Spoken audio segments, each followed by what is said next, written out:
пайгамбар саллаллаху алейхи вассалам айтат, эгерде кимде-ким бирөөнө белек берген болсо, анан кайра ошо белегин талап кылса өзүнөн, кайра мен баягы берген белекти бер десе, мисалы аялдарга махр бердиңер, калың берин, калыңымды келе дей турган болсо, эми мындай мисал иретинде айтып атамын. Ошондой эле мисалса бир тууганына бир эме берди, досуна бир нерсе берди, белек берди, жана эмне экен, ошол нерсесин кайра талап кыла турган болсо, баягы жеген нерсесин кусуп туруп, кусундуну жегенге барабар экен. Ошол себептен мисалы экен эң чоң жаман нерсе бул милдет кылуу. Мен дайыма айтам, бөтөнчө эркектер, азыр ушундай эркектер пайда болуп кеткен. Ошол аялдар дагы бар, өзүнүн күйөөсүнө, аялына кылган эмгектерин, кылган кызматтарын милдет кылышат. Жолса кээ бир ушундай акылы тайкы балдар бар, өз ата-энесине кызмат кылат дагы, ошол нерсени экен милдет кылат. Мен багып атпаймынбы?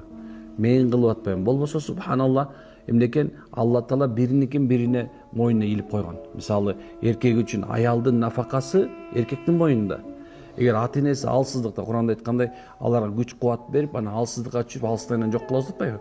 Мындай ошо алсыз болуп турган мезгилде, ошол баланын, эгер эркек бала жок болуп турган кыздын эмнекен милдети ошо ата-энесин субхана мүмкүнчүлүгүнө жараша карап туруу.